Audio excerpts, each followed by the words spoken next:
about that as we go through this presentation. Yeah, absolutely, Andy. And again, with the quote that's on the screen, one of the things that I just want to make sure we emphasize here is that we talk a lot about the power of technology, the scale that it provides, the speed that it provides, but one, that humanity is always there, right? That is the core focus, that's the why. We want to make sure folks are taken care of. We want to make sure that the folks who rely on the services that government provides get those services appropriately and quickly so that they can live their lives and actually have a good quality of life in what they do. But the power of this partnership is that there are several instances that we'll talk a little bit about today where SAS and Microsoft together have delivered that so that folks can make sure they can do the basic things such as receive health care or put food on the table. So as we kind of begin this conversation, keep that in mind as our framework and our target in all that we do. So as we get into the impacts of HR1, let's talk about what happened here. So when the pandemic began in 2020, basically the federal government said, we are going to pause all Medicaid redetermination and most other social service or health service programs. So all of a sudden you had a situation where people who needed to go through redetermination every year didn't have to do it at all for 3 years until I think it was about April of 2023. And then the great unwinding happened. And how many of you have heard that term, the great unwinding? A few of you have. So in the great unwinding, basically the federal government said, well, now we're going to have to do redeterminations again. And what's interesting is from 2020 through 2023, the Medicaid enrollment population went from about 71 million to something like 94 million people. And then in the great unwinding, very quickly in 2023, it dropped back, I think 25 million. So it jumped up by 23 and then jumped back by 25 million. And what's really interesting about this is that the vast majority of these changes were not fraud. It was basically procedural implications. Things like, well, as an eligibility worker didn't really understand the process very well, or more likely, those eligibility workers were completely overwhelmed with work. Fraud is a whole nother topic, and we may touch on that, but basically it was just a sheer volume issue. Did you want me to go ahead and... Please, the one thing I'll add there with the volume of information, right? That's where technology really shines, is when we have modern systems, again, emphasis on the word modern, you can do a whole lot more quickly and with integrity, which you'll see in a moment, kind of the framework we're talking about. But with a lot of states, and I know will shock some of you in the audience, and I say that facetiously, without those modern systems that we have come to expect in our daily lives, i.e., this thing in our pocket that can do absolutely amazing things, the state side is not always backed by that. And so when you have those eligibility workers working through claims, their job is to try to get those benefits to people who actually need them, to make sure they're eating, to make sure they're getting health care. And when that happens, no one can blame them for pushing those things through. But what we hope to kind of present today is, where is the framework, where can we step in to provide the technology that's smart, but also allows them to do their job? Exactly. Thanks, Albert. So let's talk about some of the specifics. We won't go through everything, but I think it's really important for everyone to understand the gravity of HR1. So first here, we look at the redetermination pace. So for people who are in the expansion population of Medicaid, those are the people who effectively they have more financial resources than the traditional Medicaid recipients. I think it's like 138% of what's defined as poverty level. All of those people now are going to have to go through redetermination, not annually, but twice a year. And so you think about that. HR1, to my knowledge, didn't provide funding for people to go out and hire, say, 5,000 more caseworkers. I think states are doing whatever they can, but the point is you may have double the workload as a state that you had before simply because of this redetermination problem. Let's take a look at so that's going to have to begin here at the end of 2026. So it's looming over these states every minute. There's some other things that are interesting here too, like the monthly provider termination checks. And I think this is really important at the moment because, and I don't want to cast any blame, but there's a lot of spotlight right now in Minnesota. I think that part of the problem there, it doesn't necessarily have anything to do with Medicaid, it might, but the point is a lot of this problem area stems from providers, or providers that aren't legitimate, or providers that may have been legitimate but are no longer. So one of the rules here is that we're going to have to run monthly provider termination checks, meaning as the federal government or somebody else said, Acme Medicaid provider is out of business. Well, if they are, then we've got to stop those payments immediately. And then in 2029, there's going to need to be a new interstate redetermination process so that basically we will know that if Albert lives in North Carolina, I live in Georgia, if Albert is somehow qualified in North Carolina and receiving benefits there, he shouldn't be getting them in Georgia. So hopefully SAS and Microsoft can work together on that solution. It's only at the very beginning throes of opportunity. And then on 2028 and beyond, let's talk just a little bit about some of these things, like provider taxes. Most people probably are not familiar with what that's about, and I'm not going to give you a lengthy explanation, but just know that in a lot of cases, states are actually taxing some of these providers to essentially get money to pay for the Medicaid that those providers are paying. It's a little bit of a circular thing. It has legitimate justification, but the problem is it seems to have gotten a little bit out of control. And so part of what HR 1 is doing is ratcheting that back a bit. Now, I'm not going to have any political opinion about this at all. I think, no matter what side you fall on this, I think, it's a very difficult situation for the states and the Medicaid recipients. But frankly, there's some pretty bad issues out there in terms of where the states and the federal government lie in terms of funding for these things. So I think that's sufficient for those areas. So anything you want to add to that? Yeah, what I would add, and especially around the fraud, and as all of this has kind of played out, you can see the complexity that states are going to have to deal with, and especially, I'm not sure if you've ever worked with one state, but going to 2 states, and that really ratchets it up another notch of states sharing data. There are fiefdoms already within states, and when you start talking about bringing in other jurisdictions, it can create quite a mess. Again, the beauty of technology is that we're supposed to be able to take the data that we have and share it in a secure, governed, easy way that's very trackable, right? And so allowing states that capability, we hope will speed that up, but we also need folks in the state agencies to help us understand what is the easiest way to do that. We've seen that in several cases, I think with SNAP, fraud in that arena, but also Medicaid as well. And again, tracking these folks across state lines, easier said than done, even though the technology is there. One of the things that I've been encouraged by in our conversations, and it's a little scary sometimes when you're talking to some of our folks, they tell us all the things that are going on in the fraud world as you learn how to be a good bad guy, and that's not what we want to do either, but we want to use that knowledge to make sure we put those folks behind bars. Exactly. So I'll speak just quickly to this. When we think about eligibility and we think about human services, with all that's happening with HR 1, here's some of the big areas. You'll see the pillars that we have there, and then program integrity underlying throughout, right? SAS is a known leader in the fraud detection space, and we kind of broaden that further to program integrity because, as you may be familiar, when it comes to HR 1 and the SNAP error rate, everyone loves to talk about the fraud component of that, but it's actually administrative errors as well. Like when Andy applies and I put his monthly rent as $5,000 a month, not $500 a month. Simple things like that with data quality checks can help to lower that error rate for SNAP agencies simply by doing an administrative check. And those of you all may be sitting there thinking with your headphones, my gosh, that should be just so easy. You would be amazed at how often that is not done for all sorts of reasons. Maybe the system itself doesn't allow for the check, or maybe it's a state worker still using a paper application, which is still part of our world. I know paper, for those of you who don't remember, it looks like this, it's white, people still take a pen and write on it. But all of that in place, wrapping it in program integrity and putting systems in place to kind of monitor all that, that's part of this story. It's to make sure that, again, taxpayer dollars are used correctly and that benefits are administered in a timely fashion.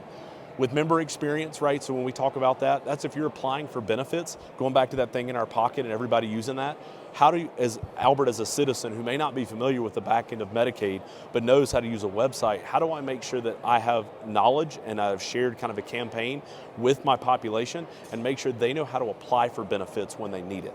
And then from that point, how do they check on their status, they're notified when that's updated, and that they get those benefits once they're approved?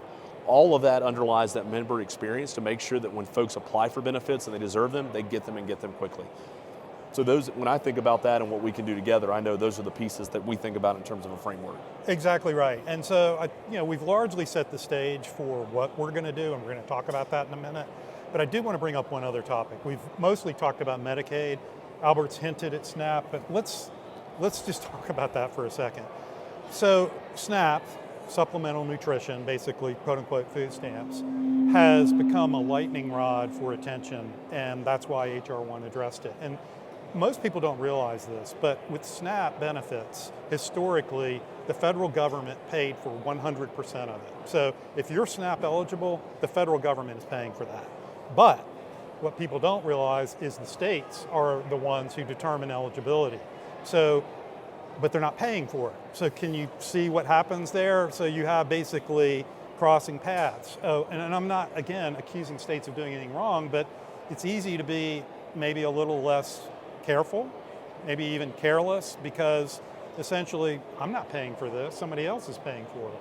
And so that is the problem. And so what's happened with HR 1 is the SNAP redetermination problem. This is where SAS and Microsoft are working together very closely. So what specifically is going to occur is for states who have over 6% error rates, which I think all but 7 do, then they are going to have to start paying a percentage of those benefits.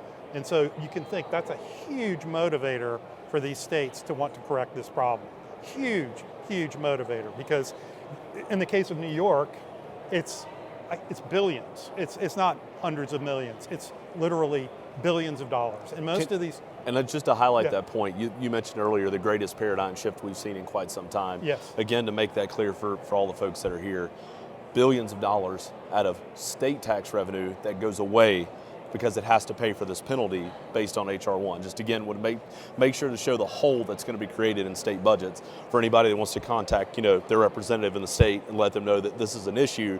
To make it very clear, state tax dollars going away because we couldn't get an error rate low enough. Just want to highlight, make sure I'm really clear where that money's coming from. Exactly. It is on basically the shoulders of these states and local governments. And I'm going to foreshadow here in something we're going to talk about in a minute, but we, SAS and Microsoft, are collaborating on a project we'll talk about, I think, on the next slide. Yep. But you can now understand, I think, through the course of what we've talked about so far, how big this issue is and why we have to do something about it. Absolutely. So with that, let's go ahead and switch gears here. Next slide talks a little bit about the critical capabilities that are aligned. I can speak to that for a bit. Yeah, so as again, the mathematician with half a personality and the guy that loves technology, the partnership really looks like this. It's a lot of key capabilities that we brought together within the human services world, right? So again, on top of all the Azure services and the cloud that's there, it's all the power of SAS Viya, which if you have not heard that by now, I don't know what sessions you've been attending or what conference you may be at, but SAS Viya and its capabilities and everything you see up here is what allows us to do what we do, right? So again, I'll provide some specific examples that we've seen in the states and what's out there now, right, in the marketplace. We're working with states to design models that detect errors of any kind of claim that comes through on the SNAP side. So when a claim is filed and goes through the eligibility process, is there an error in it? And identifying that error early before the feds ever get a hold of it and hold it against the state. We're taking eligibility support. So again, if I go and apply for benefits and I have to provide some sort of proof that I need this benefit, and I submit something that says paycheck.jpg, right? It's my paycheck, right? Well, again, as an eligibility worker, if I'm overwhelmed, I may not take the time to check that, but when I go in afterwards and I double click on it, it's not a picture of a paycheck, it's a picture of Daffy Duck. That is an actual example from someone who handled an eligibility claim within a state that I work in. So again, that's the type of technology. When you apply AI in that way to actually run over those images once they're submitted, it can give an alert immediately to the eligibility worker and say, no, this isn't a pay stub, it's a duck. And so you probably ought to take a look at this. And again, that's a very nefarious case. But again, the simpler example earlier of Andy's rent at $5,000 a month versus $500, all of those errors and taking care of that along the way is what's going to allow states to process claims more efficiently and correctly. So the framework that you see up here are just some of the services that are already being leveraged in our projects. Again, that's technology stuff that we can dive into later among all the nerd talk, and I'm happy to do that. But again, we want to give a flavor of what this looks like in practice with all the things you see on screen. The other thing I think is worth mentioning as well, because I've seen this in action, is Azure's cognitive services with capturing actual interviews over the phone as folks are applying for interviews. For benefits, excuse me. So again, if I'm an eligibility worker and I'm trying to take all these notes and kind of go through it at the same time, you have an actual AI agent capturing the speech and translating it into text on a screen that then SAS can analyze to look for any kind of patterns or anything that may be missed by the caseworker. Again, that $500 rent versus $5,000, what's entered versus what's said, you can do that check on the fly. So it's pretty amazing, again, the types of checks that we're going to start putting in place to make sure that there's actual integrity around the eligibility process. So let's talk about more fun, doing this for real. Yeah, so I want to build on what Albert just said about some of that Azure Cognitive Services, Azure Document Intelligence. I don't want this to be any sort of pitch for any particular thing, but since you brought it up, it's really pretty amazing stuff. And I'm going to give you a little case study. We're working, is anybody in here from Kentucky? No one from Kentucky? Okay, Kentucky's Cabinet for Health and Family Services, CHFS, that's what basically on pretty much every health and human services program sits in that organization. And we've been working with them for years, but in particular on eligibility document cracking, essentially what Albert was talking about.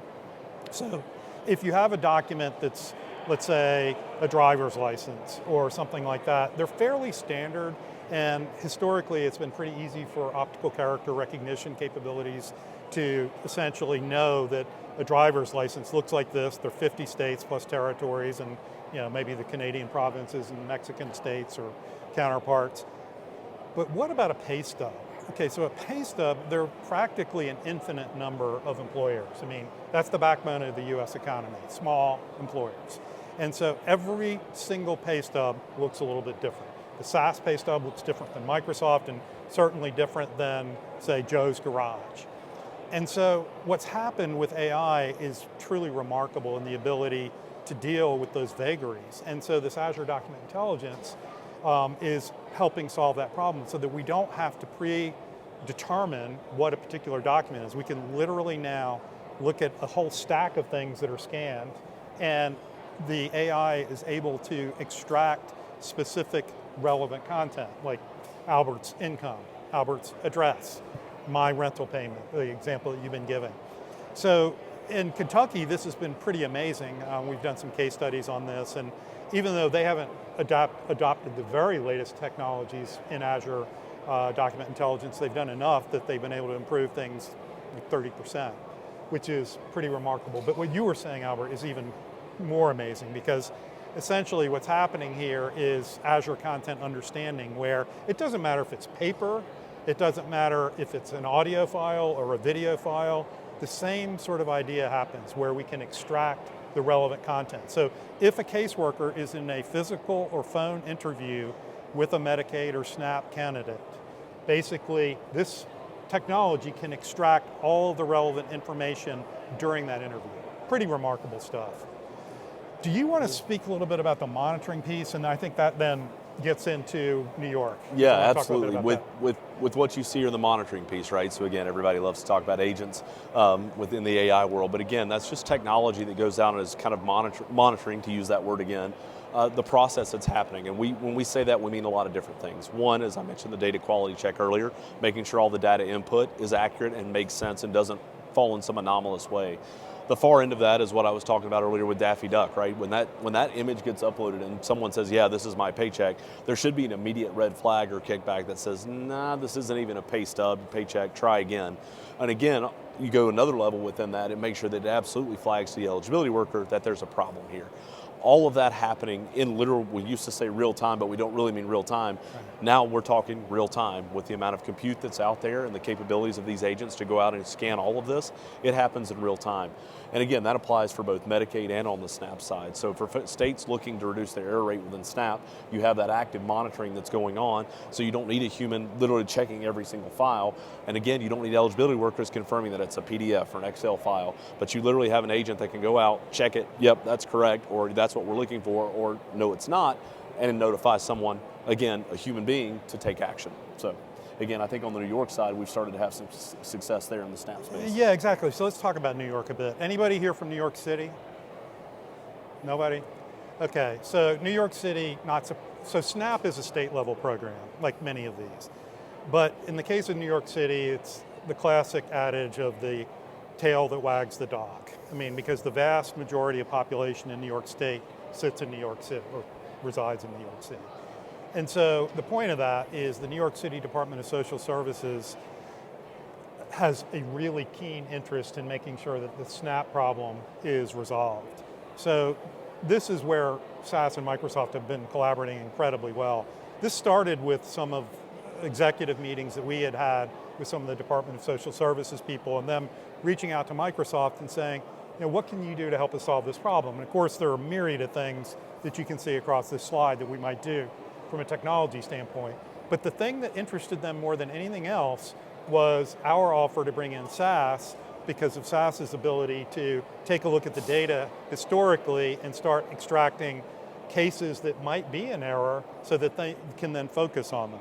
And so, long story short, as things often do in government, it takes a while, but we now have a proof of concept project underway with SAS Viya And from what I understand, things are going well, and my hope is that other states will be adopting this as well. So this is a classic case of the two organizations working together in a collaborative way to yield better results. Absolutely. Well, again, there's New Yorkers in Texas. There's a Pace Picani joke in there somewhere that I can't get to, but I'm trying hard. Another state we're working with Microsoft in is the state of Georgia, right? So again, running the infrastructure there to do a lot of work around the SNAP program. And some of you may be thinking you've hidden away from fraud, Albert. Well, I'm just scared of bad guys naturally. But again, once someone is eligible and they get a card, they still can do a lot of bad things, right? I can get $500 worth of benefits and maybe I just need cash, and hey, Andy, I'll sell you this card for $400 and I make $100 out of it. There is that happens all the time. Right, it happens all the time. So yeah. Again, we were contacted by the state of Georgia, who has been a phenomenal partner, and we took the data that they had on the transactional side. So all the card benefits, those card swipes, and again, there's multiple ways that SaaS can help there, but we analyzed that data and we found a fraud ring, an actual fraud ring that was reported on in the news. So you can actually go Google this. Again, bad actors out there taking SNAP benefits and wiping cards. So again, a lot of folks who were affected were just everyday folks who deserve these benefits, whose cards were completely emptied because somebody got access to the system and knew how to play it. But again, with SaaS and Microsoft, we found the bad guys, and now, again, thankfully, the jig is up, as we say. Exactly. So again, that partnership coming together and making good things happen. I love it. Okay. So before we transition to questions and answers, let's talk about the future state. And we've set the stage for the problem. We've talked about very specific solutions and how SaaS and Microsoft are collaborating. But what about the future? And I'm not talking about the distant future. I'm talking about what we're trying to convince customers about as we speak. So let me ask a question. I want your honest answer to this. How many of you feel 100% confident you really understand what agentic AI is? One person. Two. I saw two. By the way, two. Okay. Three. Oh wait, we got more. Yes. I would not raise my hand to that because, and you know, I've been working in this business for a long time. It is really hard to understand. It is an abstract topic, and a lot of people have different definitions. We're going to talk about how an agentic system might improve eligibility determination in ways that we can just only begin to think about. But because everybody's not on the same page about what agents are and how they work together, I want to just give you a very quick anecdotal story because I think it can help you understand how agents work and, more importantly, how they can work together to do something meaningful. So it's a little bit of it's human service, it's health rather than human services, but I think it's interesting. So most people in here probably have heard of the New England Journal of Medicine. For those who are not familiar, it is, I think, considered to be the premier publication of medical studies, research, and that sort of thing. I mean, there's dozens of these things, but it is the premier one. But what's interesting is they publish, and I guess periodically, I don't know if it's every issue, but essentially a challenge case. And so what that means is they take a really, really complicated health problem, you know, a rare disease, if you will, or at least something that's challenging to diagnose. And so essentially these medical practitioners, doctors and others, look at these cases and, you know, it's like doing a Wordle or a crossword puzzle or something. So on average, even the best medical practitioners solve about 20% of these cases, 20%. And so we put together a research project with Microsoft Research and basically put together multiple agents to try to tackle this problem. And this is where it gets interesting. I'm not going to go through all the detail, but not surprisingly, one of the key agents was to look at symptoms. And then another agent was to look at research. But another agent, and this is where I think it helps you understand the way this works, was cost control. So basically what's happening is all of a sudden all these agents are going off and doing their thing. They're looking at the symptoms. They're looking at the literature and the history of medicine. And then they're coming back and another agent is saying, all right, I want to run this test, that test, and another test. But the problem is, in a perfect world, you could run every test, but it might cost $2 million to diagnose a disease. That's not practical. So that cost control agent is also working in there, and it's basically tempering all those other agents and saying, no, you can't do this. You have to do this within the sensibility of this particular disease or whatever. So the point is, these agents have very specific functions. They're working independently, but they're working collaboratively in a way to solve a problem. In this case, trying to diagnose and ultimately treat a disease in a cost-effective way. So hopefully that helps a little bit, because now you can see how agents can work a little bit together. So here, getting to this, most of this is topics that Albert and I've already talked about, so I'm not going to go back through all of it. But can you imagine now if each of these functions becomes an agent in the eligibility determination process? So we have an agent that's basically looking at worker escalation. We have an agent that's looking at recipient communication, meaning this agent does nothing more than every day say, Albert, you've got 60 days until your Medicaid redetermination. Start sending me documents, and he ignores it. 30 days out, this agent says, I know, because that's all I do is this agent. I just pester Albert. And so I keep pestering him until he sends in his documentation that proves that his income is still within the Medicaid threshold. So the point is, all of these agents are working independently, yet collaboratively. And the idea here is we don't replace the system of record. I mean, most states' integrated eligibility systems are their biggest systems. I mean, Deloitte often is there anybody from Deloitte in here? Deloitte has contracts that literally range in the billions of dollars with states for these kinds of systems. So we're not saying we throw out the baby with the bathwater, but rather we have these agents which are complementing the system of record and populating content and staying on top of people like Albert to make sure that the information is gathered properly.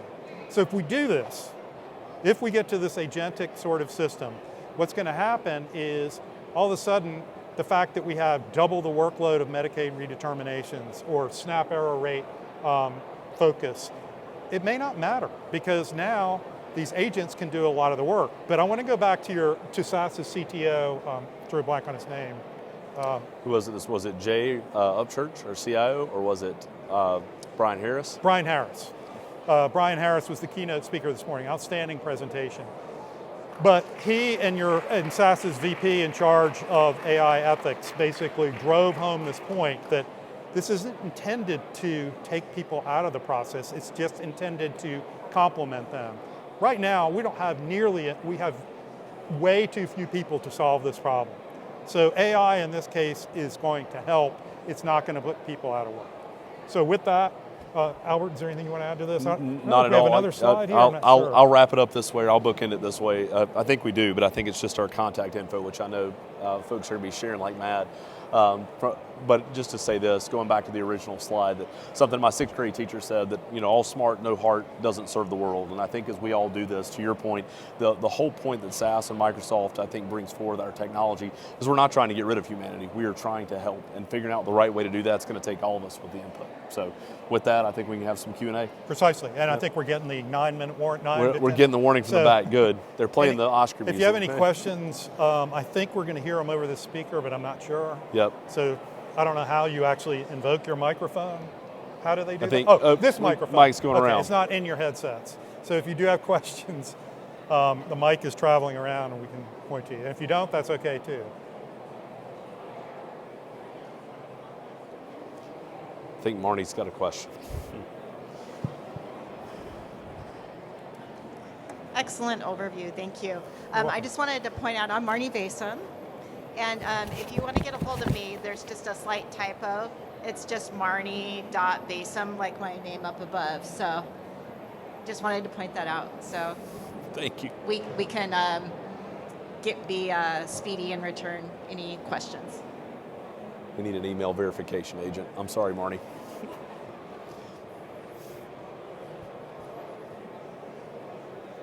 Hi, Albert. Sean Romero from SAS. I talk to a lot of states about these issues on a regular basis, and one of the things that comes up on a regular basis after the presentation is over is we like to prevent the errors or prevent the improper payments from going out in the first place. But I don't think what they understand is, and we talk about this a lot, is what's the difference between prevention and detection? How do you categorize those two events? Yeah, absolutely. So I heard that question. I'll lead with that. First of all, anyone in this presentation you want to talk to, you definitely want to talk to Sean, not me. I've had the pleasure of working with Sean on several projects, but to the question, on prevention side, right, that's the front end where we actually are trying to make sure that no bad comes in at all, no errors come in at all, and there's only so much of that you can do. And the other thing that we always talk to states about is you can do all the prevention in the world, and it's well worth doing, but there are always new schemes. I mean, fraudsters, just as dumb sometimes they are, they also amaze you with the kind of crazy schemes they can come up with.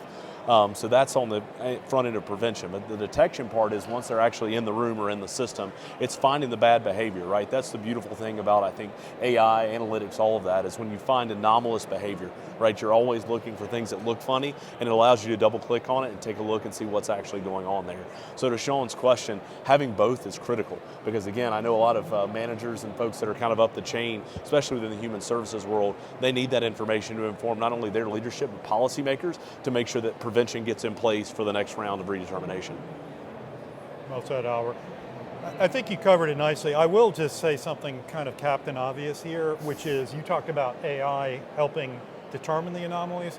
Well, unfortunately, AI is helping create more fraud. I mean, it is impossible to stay in front of this because of the creativity of some of these people and their interest in trying to, basically milk the government of money. There's right. a never-ending supply, and AI makes it a heck of a lot easier. Yes, Mike, it's coming. Oh, sorry, she's next. Sorry. I don't know if you put your hand up first. I'm sorry. Hi. I just have a question because we have in Israel a customer from the insurance, okay, but he has already the VI system. What is the additional value of what you showed before? That last slide? Yeah, not that last slide. If I would like to upgrade him or something, what is the main difference between this and the VI? Yeah, so from the SaaS side, I can speak to that. Yeah, so please do. VI, Visual Investigator, is what allows kind of folks to funnel intelligence and then have some sort of workflow around it. So again, VIA, as a part of Visual Investigator, can bring all of any kind of the agents and all of the work that's being done and collect the data and then point that appropriately. Now I'll let Andy speak a little bit to the Azure side, but again, as a tech dude, having the Azure ecosystem underneath you will allow further connectivity throughout the enterprise. So if your customer is an insurance company, I'm assuming they have some sort of scale to them, they're going to want to take all the intelligence that's being formed and pump that throughout their technology enterprise to get in the right hands. So Andy, I don't know if you have From a Microsoft perspective, the answer is very simple. We are an enabler for SaaS. We're not suggesting any separate tools. SaaS is using Azure AI, it's using Azure Cognitive Services, it's using Azure Infrastructure. We are here to help SaaS deliver a better end solution. Rarely ever does Microsoft have end vertical solutions. I mean, that's not what our intent is. Thank you. You're welcome. And then this gentleman over here. So I worked in this industry. Wow, it's weird hearing myself in my ears. Yeah. It's very bizarre. Yeah. I worked in this industry for the state of Florida for 7 years, and many times we found the fraud, more times than not, was not the verification of income, it was the hiding of other parties, significant other, father, mother, whatever it is, in the homes. Can you talk a little bit about how we're utilizing any of the technology to determine residency? Yeah, so do you want to, I can start? Yeah, go ahead. Yeah, so with household composition, and to your point, hiding members that may be there, or maybe embellishing a little bit of how many folks are in the household. Yeah, I think from the technology standpoint, there are a number of things that can be leveraged. One, I think, is using other state data sources, which I think we talked about earlier. The fiefdoms that may exist within a state, it's sometimes harder to get a hold of the data that can help you just very simply solve these problems. One of my all-time favorite examples is when you're doing address verification, it's been found that your Fish and Wildlife address, whatever agency that may be in your state, is actually the most accurate address that may be out there, because no one wants to not get their hunting or fishing license, right? So again, that may be the best address for someone. but using other data sources within the state. I know there are certainly third-party companies that can sell you data as well. So that helps in sort of the household composition standpoint. And the other, again, goes back to that anomalous behavior. If you can tie together some of the purchasing behavior with some of the evidence that's provided, you can get a really clear picture that, hey, Albert says he lives by himself, but man, he eats for 10 people, and that may not be the best example standing up here, but it is what it is. So. Well said. Fundamentally, it comes down to data sharing. I mean, that is the biggest problem because the information exists somewhere. Albert talked about some specific sharing scenarios, but if we can solve that, then we solve the problem. Because somewhere or another, there's some data that shows who those people really are, where do they really live. Okay, one more question, or maybe we have, yes.